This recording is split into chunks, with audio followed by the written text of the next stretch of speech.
Hello বন্ধুরা, আজকের menu রুই ভাপা। তো রুই মাছের সব পেটি আছে, ভালো করে পরিষ্কার করে নিয়েছি। নিয়ে নুন, হলুদ, লঙ্কা গুঁড়ি মাখিয়ে নেব।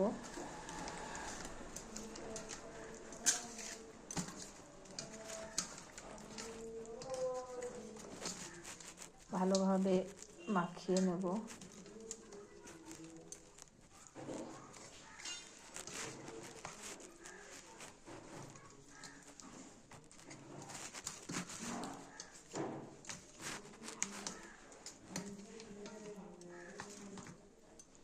সুন্দর করে একবারে নুন, হলুদ, লঙ্কা গুঁড়ি মাছের পিসগুলোকে মাখিয়ে নিলাম। ভালোভাবে মেকআপ করে দিলাম। ওনারা মেকআপ করে নিল। খুব মোটা মোটা দেখুন পেটিগুলো, খুব সুন্দর হবে রান্নাটা, খেতেও মজা লাগবে। দেখুন, তো ভালোভাবে নুন হলুদ দিয়ে মেখে নিলাম। এরপরে কড়াই চাপিয়ে নিয়েছি। কড়াইয়ের মধ্যে সামান্য তেল দিয়ে দেবো। তেল দিয়ে ভালো করে তেলটা কড়াইয়ে মাখিয়ে নেব।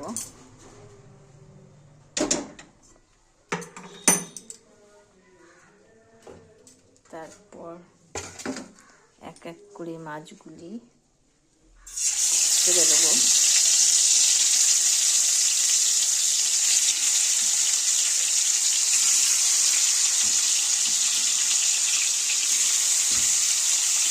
মাছগুলি এক এক করে ছেড়ে দিলাম। এই পেস্ট করা মশলা, পোস্ত, কাঁচা লঙ্কা, টমেটো এবং সর্ষে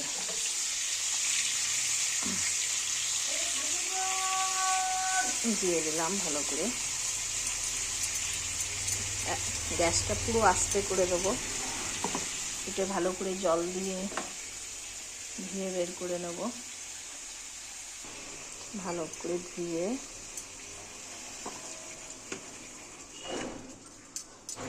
পুরো বাটাটি দিয়ে দিলাম।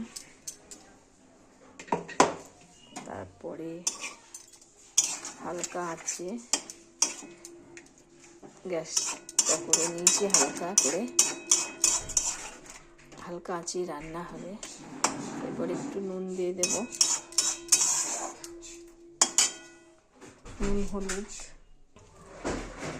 নুন দিয়ে দেব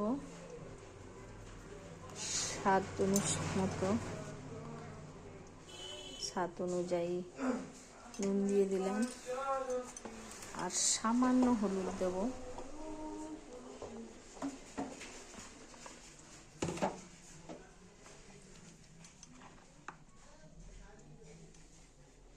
যেহেতু একটা সাদা সাদা দেখতে ভালো লাগবে, সামান্য হলুদ আর সামান্য লঙ্কা গুঁড়ি।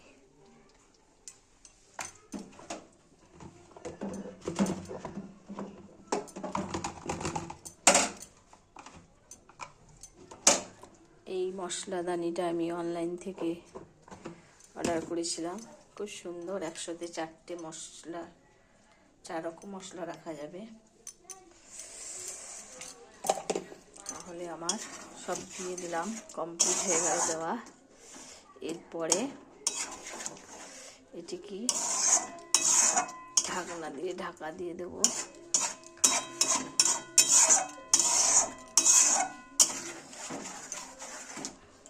দেখতে পাচ্ছ খুব সুন্দর লাগছে দেখতে।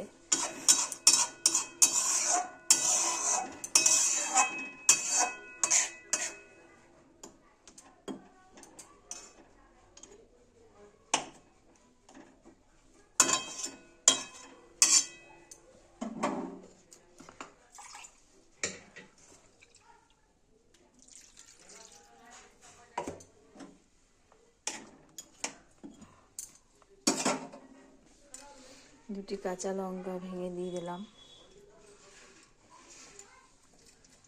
একদম মনে হচ্ছে ইলিশ ভাপা, তাই না বন্ধুরা? এরপর এটিকে ঢাকা দিয়ে হালকা আঁচ করে 10 মিনিট সেদ্ধ করে নেব।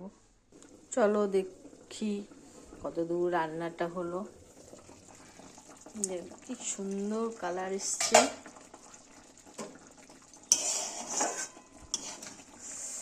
দেখতেই পাচ্ছ এত সুন্দর লাগছে।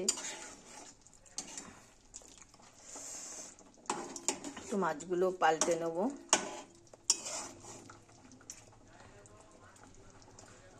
কাঁচা মাছ কিন্তু ভাজেনি।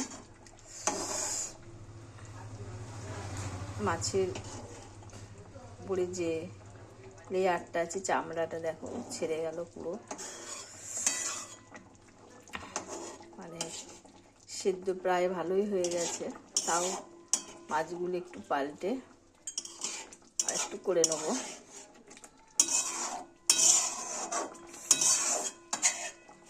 কেমন হলো রেসিপিটা এতে অবশ্যই কমেন্ট করে জানাবে, পারলে একটু সাবস্ক্রাইব করে দেবে। ভালো থেকো সবাই, সুস্থ থেকো, বাই।